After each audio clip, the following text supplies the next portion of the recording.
Welcome to Unscripted Gaming. I'm Josh. I'm Mike. I'm Stan. Gentlemen, And Yeah. Go there have ahead. been some games coming out. there Let's has talk been. about those games. Mike, Yep. tell me about one of those games that have come out recently that you've been playing. Well, we're leading one right of those into it. games. One Yeah, of those fuck it. games. We're getting to it, man. We're getting to it. We got a jam-packed short episode today, so we're just gonna fucking no foreplay right into it. Oh, We're wow. Yeah. Bang it out. Going in dry. All right. We're gonna bang it out. I've been playing a little game called Devil Daggers. It's for PC. It is. Let me get the store page pulled up here. Basically, it's. You could call it first-person Geometry Wars with a little bit of Quake and weird demonic kind of setting. It's definitely the artistic style is definitely in that Quake. It's very Doom, yeah.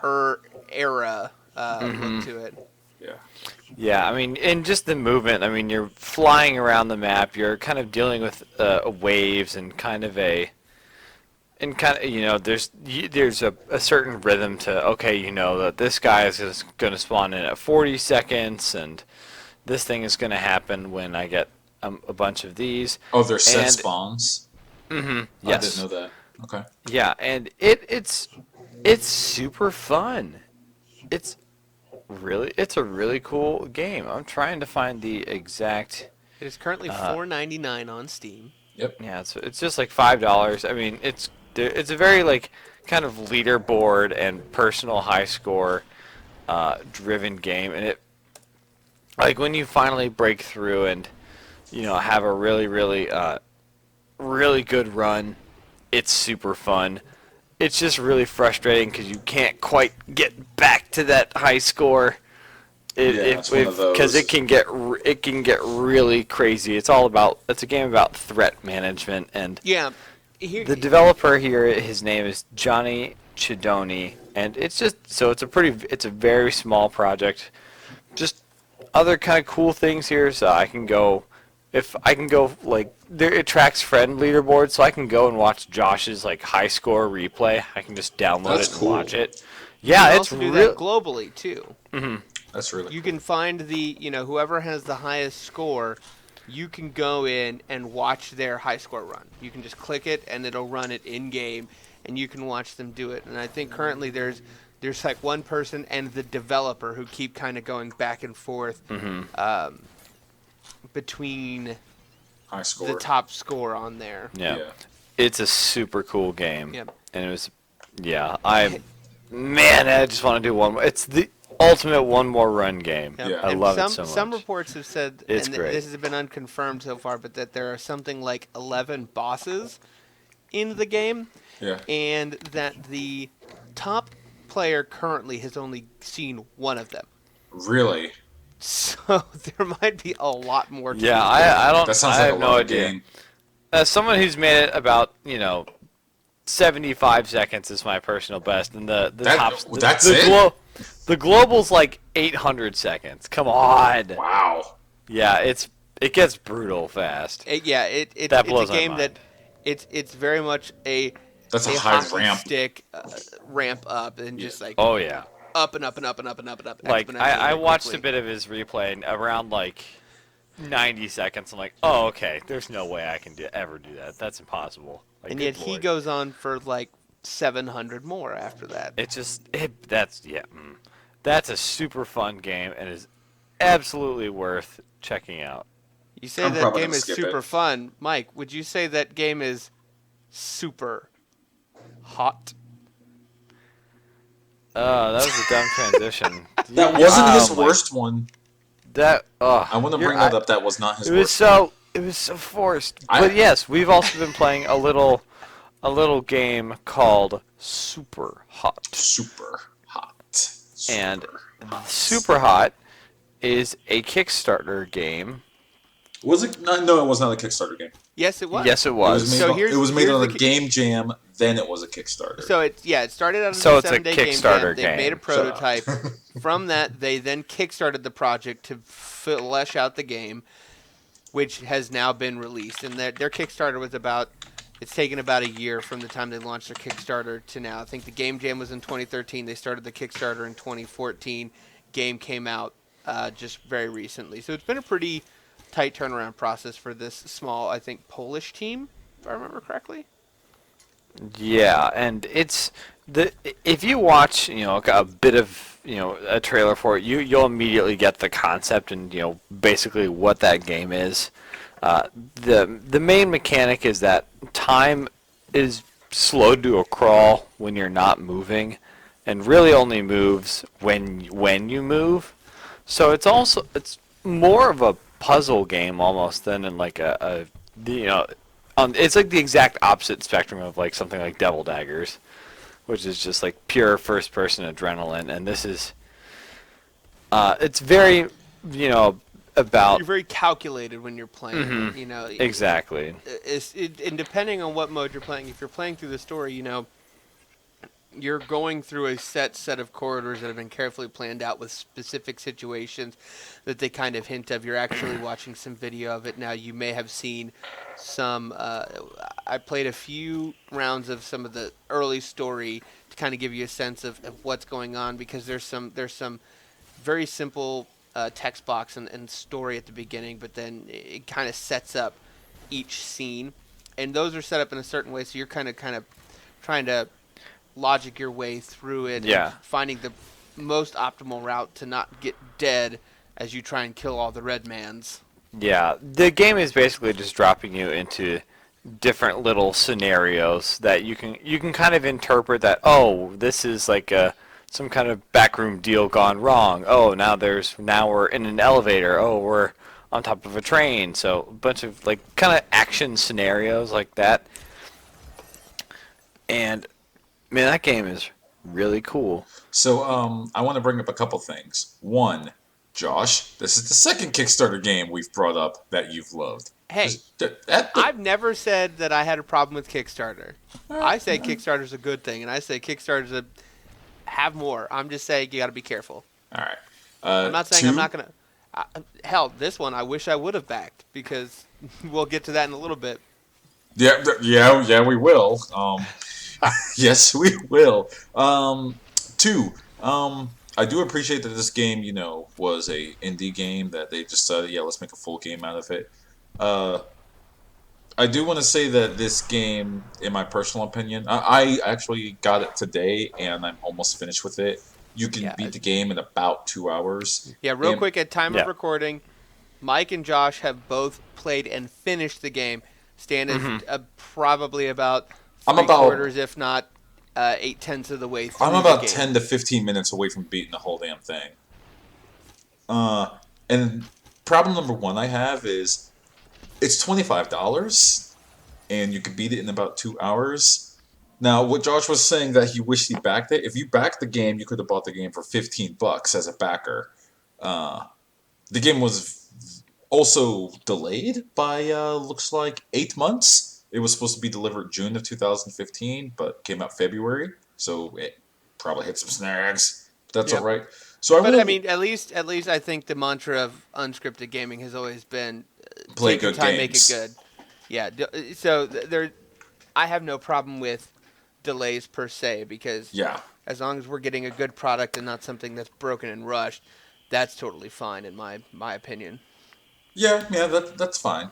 I perfectly agree. What I've played so far is a really super solid type game, but I want to talk about the price point, and I want to lead into that. So $25 for a game that you can reasonably beat in about 2 hours or less, depending on what you're doing. I just want to say that's a bit much for an indie game. Just throwing that out there. Like, I disagree with this. so there have been, and this was covered by Giant Bomb, so I feel like we're going to ape them by talking about it. But I feel like lately it's something that the game Devil Daggers, $5. That's a very reasonable price for an indie game of that caliber. The Witness was about $20-$30, if I'm not mistaken. Witness was 40 at launch. Firewatch was $18 to $20 at launch, and now Superhot is $25. I gotta say, we're starting to see this little thing where indie games are starting to release at about half premium price, even though they still deliver what many would consider the indie experience. But you seem to have a rebuttal, Mike. I do have a rebuttal. I mean, I think just, have I think it's unfair to indie teams to say that, oh, you're an independent game developer, your game can't cost more than $20. Okay. I think that's really unfair. And I think it's also, I guess just personally, I've really enjoyed what I've played of Superhot. I mean, just the gameplay alone, I think I've already gone through and done some of the challenge mode stuff, which I think adds a lot to the game in some interesting ways. And then one of the modes adds a timer, so you have the same levels, but you only have like 10 real-time seconds, or you have 10 game time seconds. There's one where it's So, like 20. So I think. Yeah, so things like I think those are kind of fun, like really cool ways to kind of just change that up and keep it fresh. I've really enjoyed the endless mode. I just have really had a lot of fun with that mechanic. I don't. And Go ahead. I'm still going here. Go. And I think that, I mean, I bought this game at full price just to play basically more of that demo that came out when they first, like the proof of concept. Yeah. And just the story and some of the other, like, style type stuff in that game, I did not expect that at all. And I think there's some really cool story stuff in this game that's done pretty well. So, in terms of, like, a value proposition, I am absolutely totally cool with what I paid for that game. I mean, yeah, it's a little, I guess in terms of like an indie game, it's a little higher than you usually see, but Superhot's also better than a lot of other indie games, and it's a really damn good game, period. Like, Yeah. I'm not going to say it's That's not a just bad the game. It's Yeah. actually a Here's- really, really good game. Here's my thing, and I looked at it. I thought about it in two ways. One, I've kind of compared it to other things. You know, I beat the game in 100 minutes, Good lord. and then I started to play. You know, I've played. I played about an hour of challenge and endless mode while prepping some footage for the podcast and whatnot, and for Unscripted Gaming Plays X. Oh. I played some challenge and endless mode after I'd finished that 100 minutes, and dollar to hours, that's you're looking at $10-15 per hour, give or take. Cost of a movie. I like to go to those breakout rooms that you see springing up around the country, and those are $25 for an hour. So there are other things in my life that I do that I get a very similar, if not more expensive, dollar per hour out of, and I still had an incredible amount of fun with this game. Can't stop playing it. Can't stop thinking about it. I also then think about this space that the indie game is occupying that has not been occupied for a long time, since the PlayStation 2 era, when we saw the kind of the B tier game? Yeah, the B tier the double A going away. game? Something when like that? that game was in its heyday, it still was generally around the same price as your average. What game are you talking about? I'm not like the B tier game of the PlayStation 2 era. Things that came out from a lot of those smaller developers. They were often games that were still at the same price point as your big publishers and your big games, but not necessarily of nearly the requisite quality to really justify that price, but still sold at that price. So what I think we're seeing here is that because AAA developers refuse or don't want to, and who says they have to, move on their price of $60 per game, even though, like we talked about last week, there could be an argument to be made of should Call of Duty's 8-hour campaign, if all I want to do is play the single-player mode, really cost $60. The answer to the Activision is trying to give us is, maybe not. Maybe you just want to play multiplayer, and that'll be $15. If you want to play the single player with all the multiplayer bells and whistles, cop up the extra 45. You get it. And I think that's a reasonable thing to say. But to say, because like Josh said, he beat the game in about 100 minutes, and I think I'm just about done. You've already finished it, Mike. To say games like the, it would not surprise me if Superhot cost $10, and I would call that an insta buy. Everyone should give it a shot, absolutely.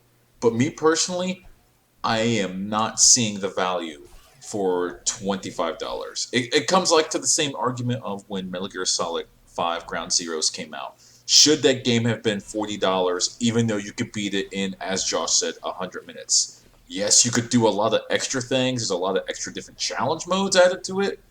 But most people felt a little bit gypped paying $40 for what's essentially a demo. Yeah, and that's definitely an understandable point here. At the end of the day, I think you can really get pigeonholed in terms of discussion about games if every single thing comes down to a dollar per hour of enjoyment equation. No, there really shouldn't be Like an equation. I do want to correct that. I just don't think that just the price point of Superhot and it hasn't. I guess just personally, it hasn't come across my mind at all as that being high or any in any serious way. And I just think, like I was saying, it's just I don't know if that's a productive way to talk about it. I mean, obviously you don't want to be like gypped or feel ripped off about like not getting enough value, but I just think you can. I just don't know if it's like a fair way to really talk about games, and I think there's always the justification of, am I getting my money's worth when I buy this game?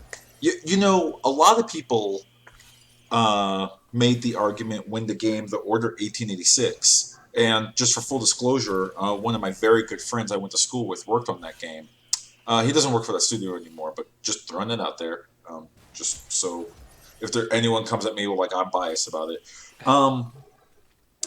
For that game, it came out at launch for $60, and people tore that game to shreds because you could beat the entire thing in 5 hours.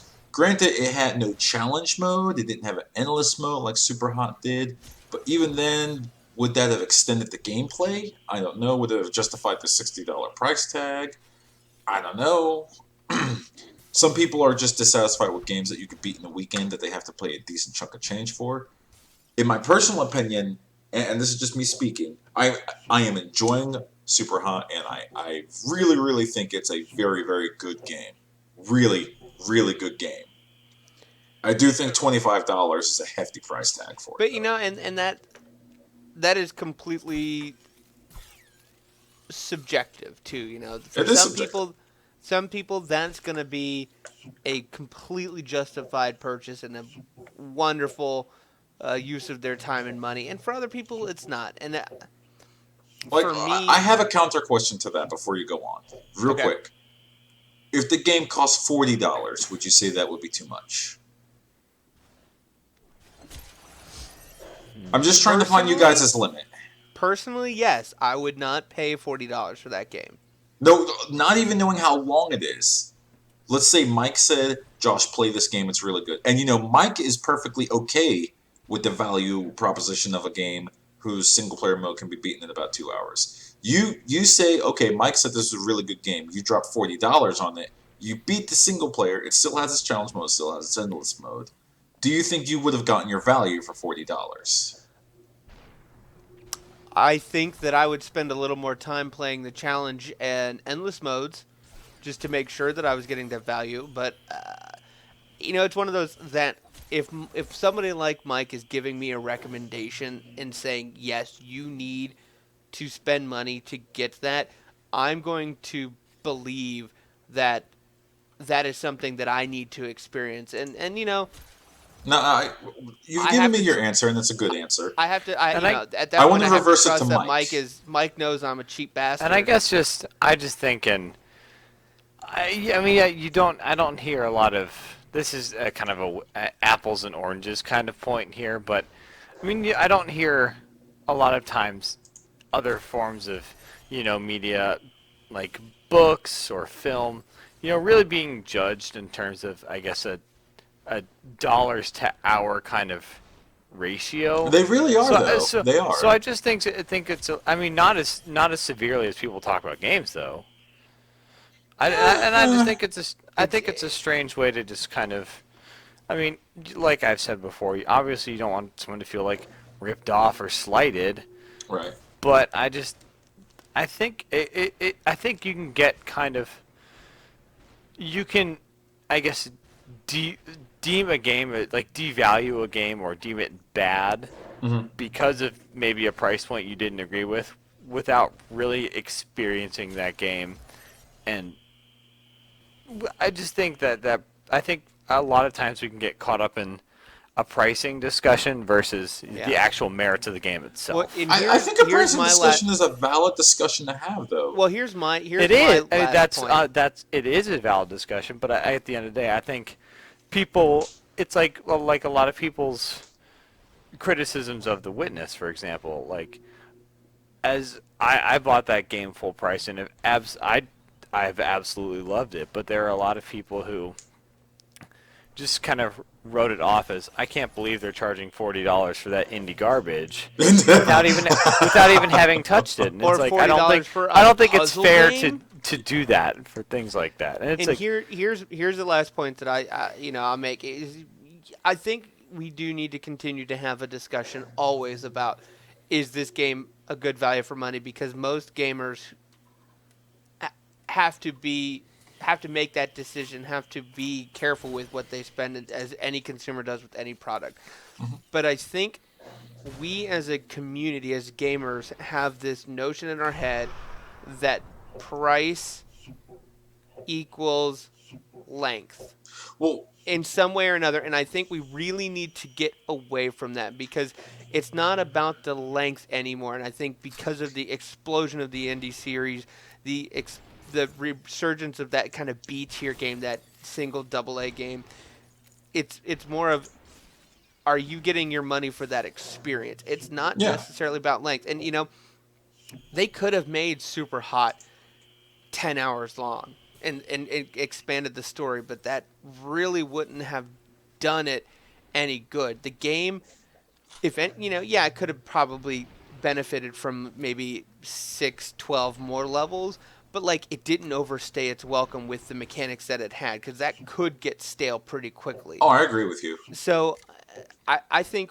we as a community need to kind of get away from that immediate association of dollars to length, because that's not really the case anymore. And I think it's going to get, as the indie scene gets bigger and as we move on out of physical copies, and we start getting into the future, a couple decades down the line, where everything is streamed from a central server, like it's going to be a different story. So we need to really kind of Well, it comes I down guess to frame our thinking.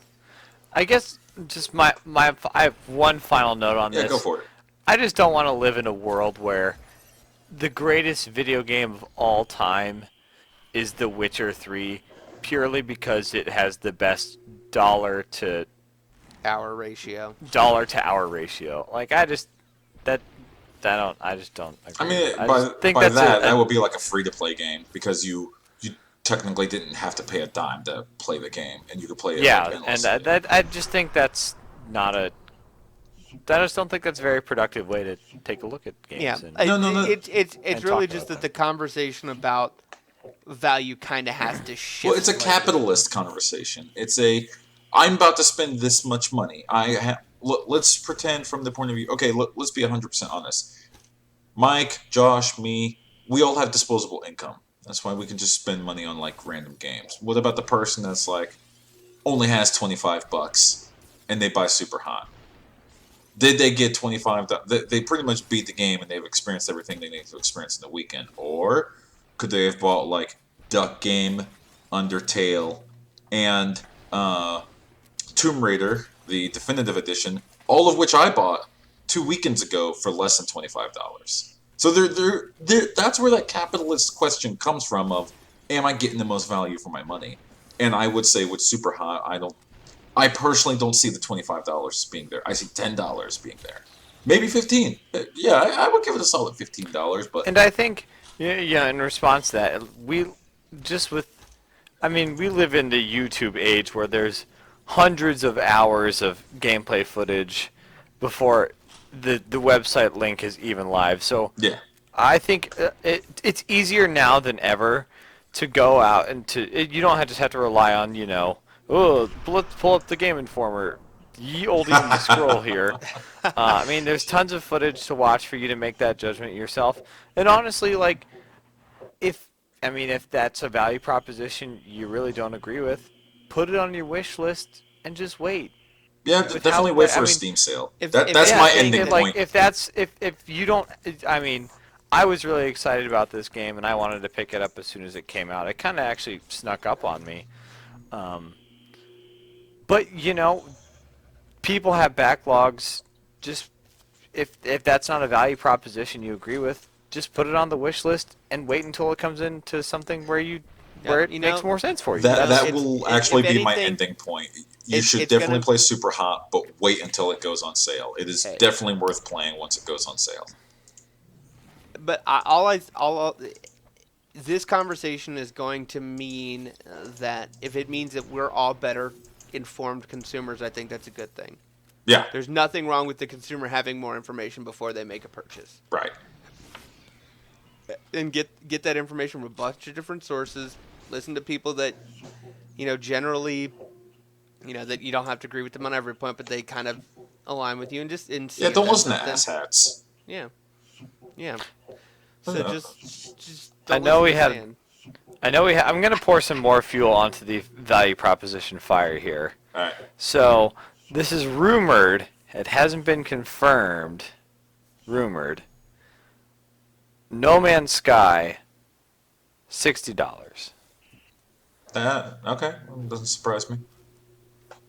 That surprises me. Based on what I've seen, that surprises me. No Man's Sky to me looks like the console version of Elite Dangerous, which I think Elite Dangerous is eventually coming to console. And you know what? Being that it has progressively generating galaxies and planets that or progressively generating that you can land on, it also looks like it has the ability to create your own clans inside of it, so that you can go ahead and take over certain galaxies or attack other people's bases. I don't know how any of that works. I haven't played the game or touched it, but I think that sounds about right.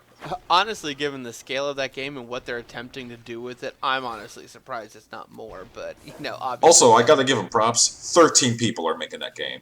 Yeah, that's crazy. That blows my mind. That's the insane thing about it, that they're doing all of this fucking work. They're doing the Lord's work, is what they're doing. Unimaginably massive game with 13 people. Yeah.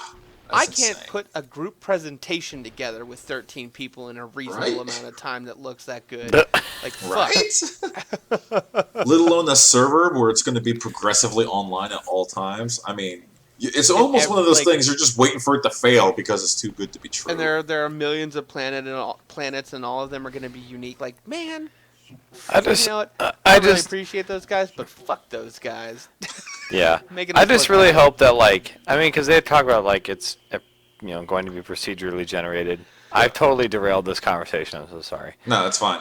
That's why we're unscripted. I just hope that, it's that procedural generation isn't, is really, really random, because humans are very good at, picking up on patterns. Yeah. And things like that. So if it's just, oh, look, now this rock is purple on this planet, this rock is green on this planet.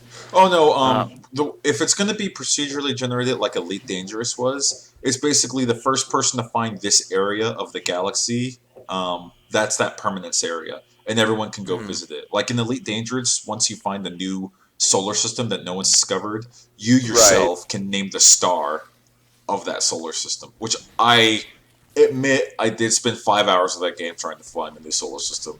because the Stand Star needed to exist, but it was not to be. Well, you know what? You just need to pick up. You need to pick up No Man's Sky on day and date, so that you can get out there and find that fucking star. Oh, you know that's what needs to happen. Um, I want to lead into something important that's kind of near and dear to me. Remember back in like 2000, I want to say 10 or 12, the big thing on everyone's mind was that the world is eventually going to go digital. The PS3 and Xbox 360 and the Wii is the last generation where we're going to have physical media, and we're all just going to go to digital media. Yeah, Yes. I'm going to say that's just not going to happen at all. So there's been a lot of things happening within the past couple of years that have just proved that gamers don't want an all-digital world because it has been shown companies can't handle an all-digital world. Just because we don't want it doesn't mean we're not going to get it. You know what? Just keep buying physical and you fight against that. So for instance, Mike, do you have a PS3 or Xbox 360? Both. Yes. Yeah. Well, one of them is broken, but No, yeah, that's sure. fine. That's fine. Let's say you wanted to play Scott Pilgrim vs. the World, that arcade beat 'em up. Oh man, that game was hard. That was a fun game. Did you know you can't buy it right now? No, I didn't. Yeah, because Warner Brothers didn't renew the license for the game. I think it was Warner Brothers or Universal didn't renew the license for that game. Thus, it was removed from all digital stores, which was the only way you could purchase that game. Can you download it if you purchased it? No, it's gone. You cannot. So even if you already bought the game, you cannot re-download it at this point. As far as I know, it's not there anymore. Are you 100% sure about that? I'm 99% sure. We'll check that and put it in the show notes. All right. Yeah, I mean that's kind of More to the point. This one's the big deal.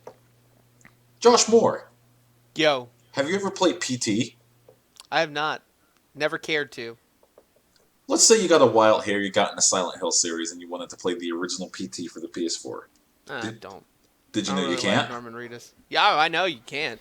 Yeah, you know I have PT on my PS4, and by default, when I want to ever sell my PS4, it's going to fetch a pretty penny because Konami removed it, and thus no one can ever download it or play it. Can I ask And your a question account. that I have been dying to know?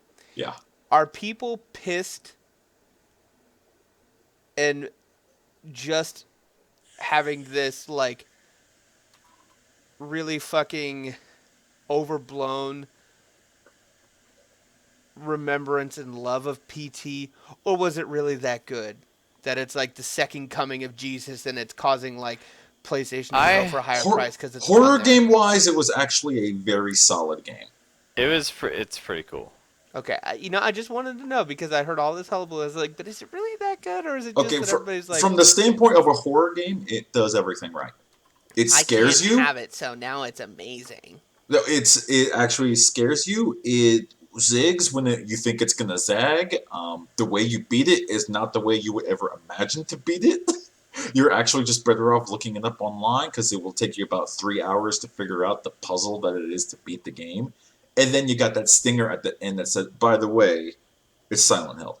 This is the next Silent Hill game, which in and of itself is worth gold. I can't wait for PT Pachinko. Stop. So Mike's off the puck. It's right then and there. I think He's a Konami fan. Get him. I think once a week we fight him. Yeah, I I think we all get fired fairly regularly. Once every so often. I was fired for like 3 months. The point I'm trying to boy. the point I'm trying to scuttlebutt that make, everybody needed to know. the point I'm trying to make is because of this, licensed games being able to be so easily removed from the digital space, and obviously companies like Konami, if they get a wild hair or they have a bad turn with a game developer, then boom, that game ceases to exist. Meanwhile, games like Rival Schools, probably a fighting game that very few people have heard of, I have the physical copy of at home, and I can play it whenever I want, and no one can do anything about that. If Konami had a fallout with the game developers that made it, well, that's on them. I as a consumer, still have my product. I think that's the failing of digital games, all digital games. They are very vulnerable, and also if something goes wrong, like your hard drive goes out or the cloud servers go down, once again, very vulnerable. If you buy a multiplayer only digital game, like my favorite first person shooter, Josh knows the answer to this. Josh, what is my favorite first person shooter? Your favorite first-person The shooter? one I bought a computer for. You were Oh, there. Battlefield. Which one? 2142. Thank you. See, the man knows already. Oh man, that's a good It's a game. good fucking game. That's an alright game. That's an alright game. That game's alright. You guys want to stop the Oh. podcast and just go find a server and play Titanfall? Oh Do that. yes! So, oh my god! Guess what you can't do? do it. Oh! I played you like a You- damn fiddle. It breaks my you heart monster. that you cannot play Battlefield Why would you do that to me? 2042 at any given time. You can't even open up your own servers to play that game because EA will have legal rights to sue you if you do that. And that blows me away. You could still play Counter-Strike 1.6 and Valve doesn't care. But if you try to fire up a Battlefield 2142 server, you open yourself to litigation from one of the largest companies in the world. Oh my god, that makes me so sad. This, I also think that the full-on digital assault is temporarily slowed at the very least, just because, well, internet speeds are getting better. For That's most the big people, I'm gonna imagine that most sales of games, I mean, it can vary from title to title, are probably still physical. Like, I don't think, big box like Walmart, Target, Best Buy. Like, I don't think those guys are going to be seeing.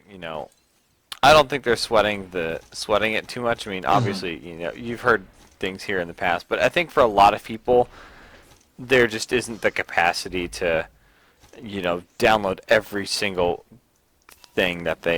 virtual thing that they own. No.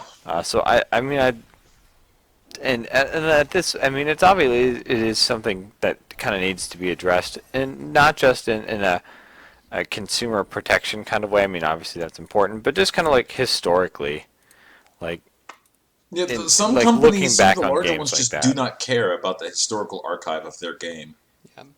but we've seen some cases recently, and it's not just in games. There have been I can't think of it off the top of my head, and I'm sure as soon as we get off the recording, I'll remember it. But there have been other cases too with media archiving and retrieval, where the government is seeming to understand that it is in the public good to have this stuff archived in some way. You talk I about mean- like the Library of Congress or something? The Library of Congress, but also the Google book scanning, like that stuff Okay. has been they've been getting sued left and right, and the courts have been through the appeal process saying no, Google's in their right to do this, and I think it's something we're going to see spread into other media Yeah. as well in the future with movies and video games and stuff like that. But because I firmly believe that when we all have jiggly bit internet, we're gonna see the streaming consoles, because it at some point it doesn't make sense, because the price point that consumers in a mass market situation take consoles, they're never gonna be powerful enough as PCs keep getting more powerful. Mhm. So it's gonna happen. So we have to make sure that we are advocating for at least some sort of protection that says we're allowed to preserve this. Obviously there's a difference between just outright piracy and preservation and running your Oh, own of servers course. to keep things alive. And it's going to take things like the EFF and the VGVN, the Electronic Frontier Foundation and the Video Game Voters Network to make sure that these are forefront. Obviously there are plenty of other more important things, but that's still something that when it comes up for debate, when things come up, when copyright law gets changed again, that it's something that gets talked about. Because here in a few years, Mickey Mouse is going to be up for public domain, and Disney's going to have something to say about that. Wait, So what? making sure that- What? Yeah. Well, it'll never happen, but that's when Well, yeah. Disney. But That's I how think copyright law has changed. 2026, I want to say, or it's in the next couple decades that Mickey Mouse, based on the current copyright law, will become public domain. But Disney is Hypothetically going to would, change it but again. But it's going to take things like No, I the thought that EFF. once the actual if they stopped using the product, then it becomes public domain. But they consistently use Mickey Mouse. Nope, it's based on the creator's death. Is it? Mm-hmm. Huh. Interesting.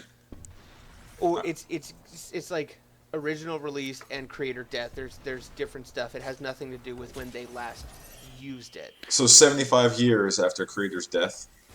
Yeah. So obviously that's coming up here in the near future. And again, obviously everybody expects Disney to get in and give Congress money and get that changed. But that's going to be. That's a what really they good expect to time. happen? That's Oh the yeah, scuttlebutt? absolutely. There's no way they're going to let Mickey Mouse go into the public domain. There's just no way. I mean, maybe they will. Oh. Maybe they will No, do something wild and let that happen, but I doubt it. I mean, Disney's not very litigious against small people, so who knows what could happen. Like, the But- people that make, like, arts and crafts that are Mickey Mouse or Disney related, Disney doesn't really go after those people, but they could. Yeah, is- but I mean is the thing. they've already changed copyright 2 or 3 times to get to the current laws that we have to keep it this long. Really? Disney changed copyright? They're Oh, the yeah. ones who led the charge to get the copyright law changed to what it is now. Huh. Interesting. So That actually doesn't surprise me that much.